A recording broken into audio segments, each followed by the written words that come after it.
क्या आपको पता है कि जो कॉफ़ी के बीन्स होते हैं वो एक्चुअल में बीन्स नहीं होते। वो एक फ्रूट के सीड होते हैं जिसे हम कॉफ़ी चेरी के नाम से जानते हैं। तो hello everyone, Indian teacher of duty में आप सभी का स्वागत है। आज हम लोग कॉफ़ी से शुरुआत करने वाले हैं, उसके बाद चाय पे भी चर्चा करेंगे, टेंशन मत लीजिएगा। ठीक है, तो सबसे पहले कॉफ़ी के दर्शन कर लीजिए, बहुत मस्त बनी है।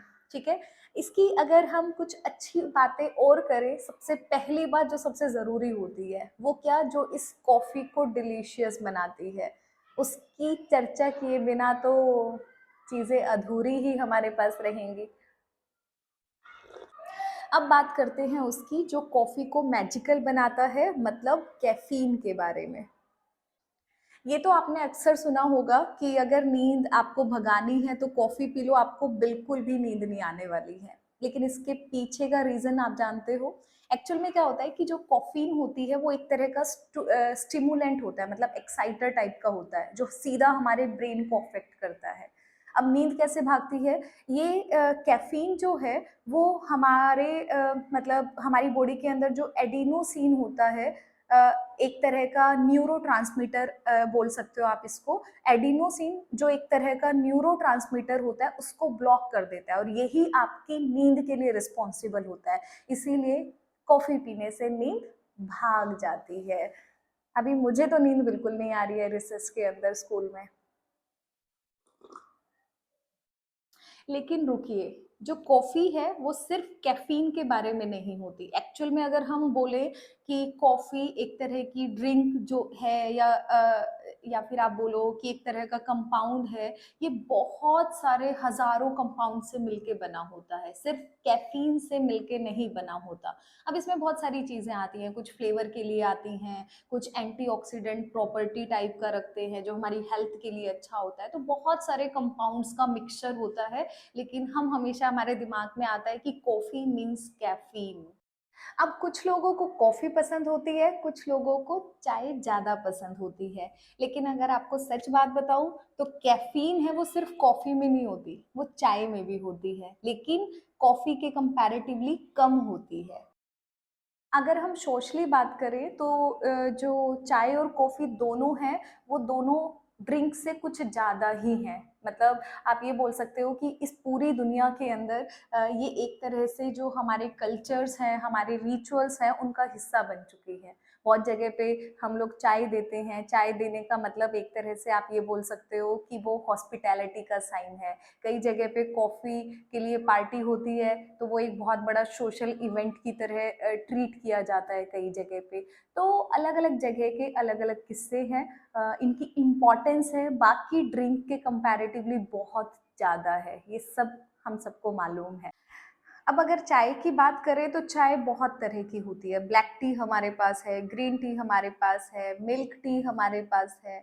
बनाने के मेथड के बारे में बात करें तो सबके अपने अलग-अलग टेस्ट हैं। इवन आप घर में ट्राई ट्राई करना, सेम जो आपके पास चाय पत्ती है, उसी को अलग-अलग टेम्परेचर पर तैयार करके देखना। सबका टेस्ट बिल्कुल अलग हो जाएगा। आप सारी चीज़ें उसमें सेम डालना, लेकिन अलग-अलग टेम्परेचर पर उसको बनाना, तब देखना आपको क्या चेंज देखने को मिलता है।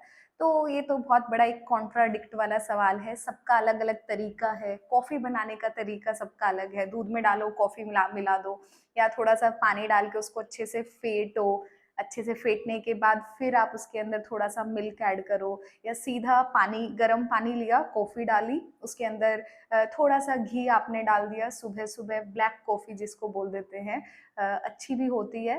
अ, 1-2 दिन स्टार्टिंग में कड़वी लगती है, लेकिन बाद में आदत हो जाती है। तो वो भी लोग पीते हैं, तो बहुत सारे तरीके हैं। आपका कौन-सा तरीका है जिससे आप बनाते हो, और आपको कौन-सी चाय, किस तरह से चाय और कौन-सी कॉफ़ी पसंद है, मुझे ज़रूर बताना, ठीक है?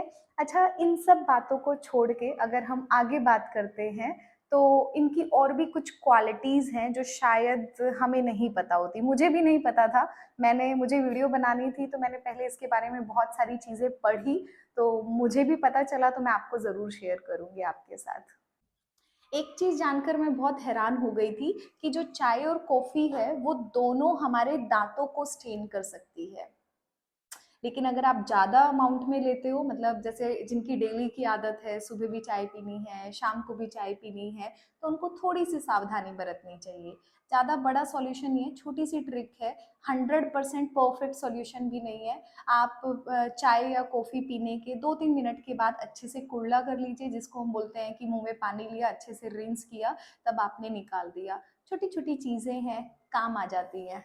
खैर दोनों के फ़ायदे भी हैं, चाय के अपने फ़ायदे हैं, कॉफ़ी के अपने फ़ायदे हैं। ये हमने घर में नॉर्मली सुना होगा कि जो चाय है वो एंटीऑक्सीडेंट से भरी हुई है।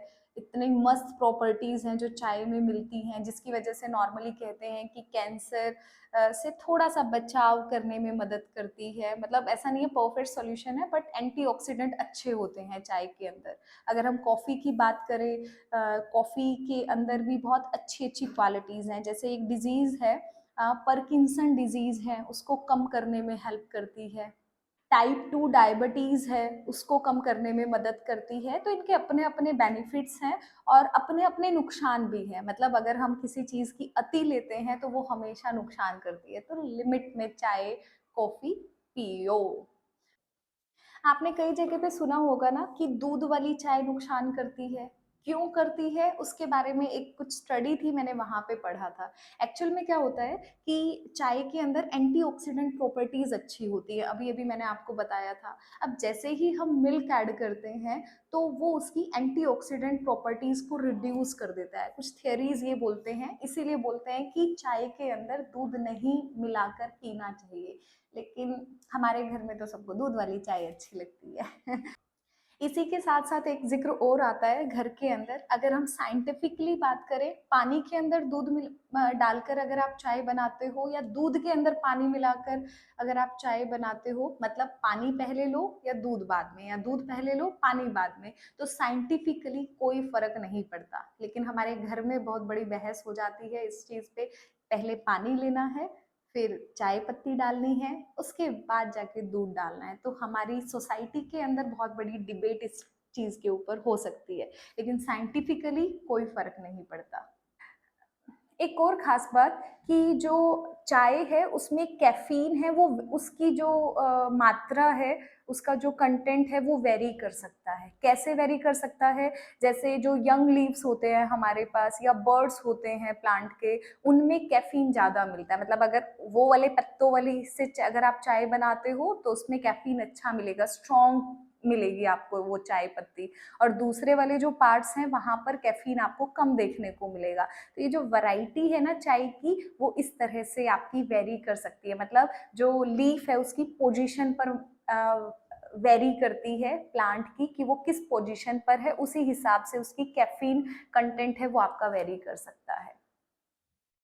एक और चीज़ है जो यहाँ पे बिल्कुल अलग थी, मतलब जब हमारा कॉफ़ी होता है उसमें रोस्टिंग प्रोसेस होता है। रोस्टिंग प्रोसेस का मतलब है हम बीन्स लेकर आते हैं, उसको ड्राई करते हैं, ड्राई करने के बाद उसको हीट अप करते हैं, एक पर्टिकुलर टेम्परेचर सेट होने के बाद फिर वो क्रैक होते हैं, फिर वो और टूटते हैं।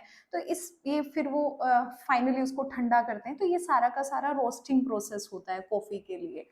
तो इस रोस्टिंग प्रोसेस में अगर हम लाइट रोस्टिंग कर रहे हैं, कम टेम्परेचर पे कर रहे हैं, या फिर हम बहुत हार्ड कर रहे हैं, इसमें भी कैफीन जो आपके पास उसका अफेक्ट है, उसका अफेक्ट चेंज हो जाता है। मतलब आप कंटेंट भी बोल सकते हो कि जो कैफीन कंटेंट है वो चेंज हो जाता है। अगर हम डार्कर करते हैं तो कैफीन और ज़्यादा उसमें रिड्यूस हो जाती है, अगर हम लाइट रोस्टिंग करते हैं तो उसमें अलग हो जाता है। तो ये प्रोसेसिंग में होता है, लेकिन बहुत ज़्यादा डिफरेंस देखने को नहीं मिलता। लेकिन फिर भी अगर तेज़ करते हैं रोस्टिंग तो थोड़ा-सा ज़्यादा रिड्यूस होता है, इधर वाले में कम होता है। तो ये इसके प्रोसेस की बात थी।